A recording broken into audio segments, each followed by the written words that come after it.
Bonjour tout le monde, c'est Yannick et j'espère que vous allez bien. On se retrouve aujourd'hui pour une nouvelle vidéo. On va faire une petite synthèse sur les futurs Redmi Note 10 qui vont là, pas tarder à être présentés. On les attend pour avant la fin de cette année. Mais avant d'aller plus loin, je voulais d'abord vous parler d'une petite chose. Vous avez dû vous en rendre compte. Certains d'entre vous avaient l'habitude de suivre les vidéos, mes tours d'actu que je faisais quotidiennement.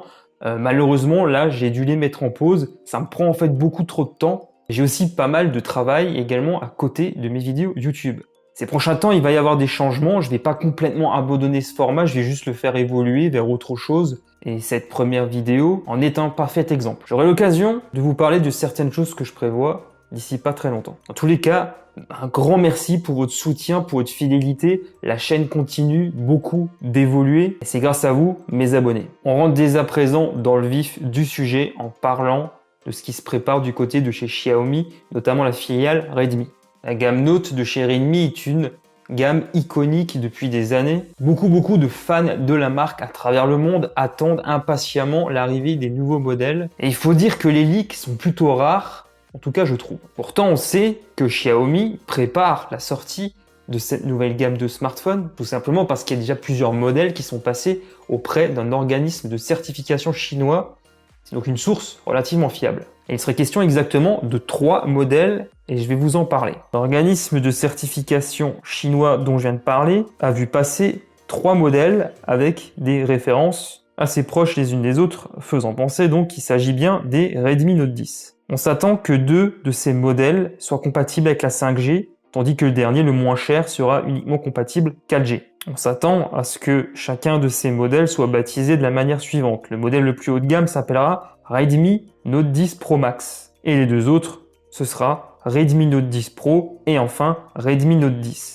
Rien n'indique que Xiaomi utilisera vraiment ces noms pour cette gamme de smartphones. C'est du moins ce que beaucoup de leaks suggèrent. On s'attend à ce que ces divers smartphones arborent un design relativement proche de ceux déjà sortis Xiaomi il n'y a pas longtemps avec la gamme Midis T. Donc il serait question de dalles LCD poinçonnées pour nicher le capteur selfie. Il est également évoqué un taux de rafraîchissement de 120 Hz sur le smartphone le plus haut de gamme. Il serait aussi question d'un port jack 3.5, je suis assez étonné. En plus, bien entendu, d'un port USB-C. Ces smartphones prendront toujours en charge, bien entendu, des micro SD. On attend également à ce qu'il y ait de l'infrarouge pour contrôler certains équipements. Le Wi-Fi serait pris en charge jusqu'à la norme 5 ou AC. Une batterie d'une capacité d'au moins 5000 mAh compatible avec une charge rapide. On va également s'attendre à 6 ou 8 Go de RAM et du stockage jusqu'à 128 Go.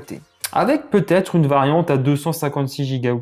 Bien entendu, les 3 smartphones disposeraient de MIUI 12 basé sur Android 10. On va s'attarder un petit peu à présent au smartphone le plus haut de gamme, le Redmi Note 10 Pro Max. Qu'est-ce qu'il distinguerait des 2 autres modèles? À quoi est-ce qu'on aura droit? Le smartphone arborait un écran LCD d'une dimension de 6,67 pouces au taux de rafraîchissement de 120 Hz. Le design serait identique au Poco X3 qu'on a déjà eu l'occasion de croiser il n'y a pas si longtemps. On a également droit au même SoC, soit le Snapdragon 750G, et ce smartphone aura également le droit à un capteur photo principal de 108 mégapixels qui serait ni plus ni moins que l'ISOCELL HM2 de Samsung. On peut s'attendre à ce que ce smartphone bénéficie d'un appareil photo relativement convaincant. Du côté du Redmi Note 10 Pro, celui-ci disposerait d'un capteur photo de 48 mégapixels, du moins pour le capteur principal, et n'adopterait pas un SoC Qualcomm, mais plutôt Mediatek avec un Dimensity. Probablement le Dimensity 820. Mais d'autres leaks parlent du 720 ou 800U. Du côté du Redmi Note 10, donc celui qui se contente de la 4G, celui-ci on a assez peu d'informations, mais on imagine qu'il sera assez proche du Redmi Note 10 Pro. Comme j'avais dit au début de la vidéo, on n'a pas d'idée précise sur la date de lancement de ces 3 smartphones. Néanmoins, on pourrait s'attendre à ce qu'ils soient là présentés avant la fin de l'année. Et justement, Xiaomi ne voudrait certainement pas louper la période de fin d'année toujours propice aux achats. J'imagine que là, dans les prochains jours, prochaines semaines, on doit s'attendre à ce que Redmi lance sa traditionnelle petite campagne de teasing pour préparer le lancement de ses nouveaux smartphones. Côté prix, Xiaomi avait justement promis qu'il lancerait un appareil compatible 5G aux alentours de 150 $. Ça pourrait être donc le Redmi Note 10 Pro. Concernant le Pro Max, il devrait être lui un peu plus cher et devrait donc coûter aux environs de 200 $.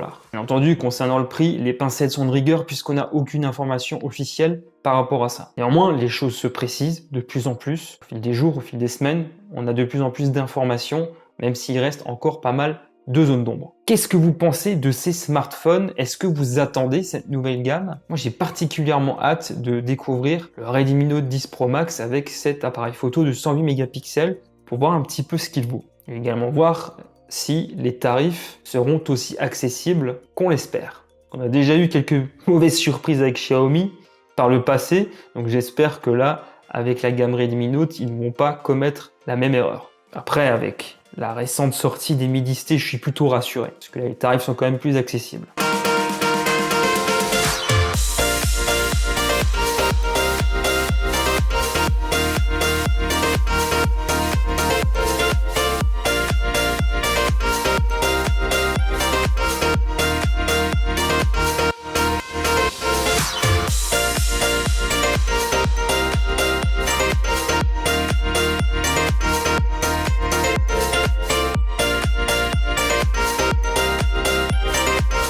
Voilà, on arrive à présent à la fin de cette vidéo. J'espère qu'elle vous a plu. Si c'est le cas, merci beaucoup de me soutenir en lâchant un gros pouce en l'air et surtout, abonnez-vous à ma chaîne YouTube en activant la petite cloche si ce n'est pas encore fait.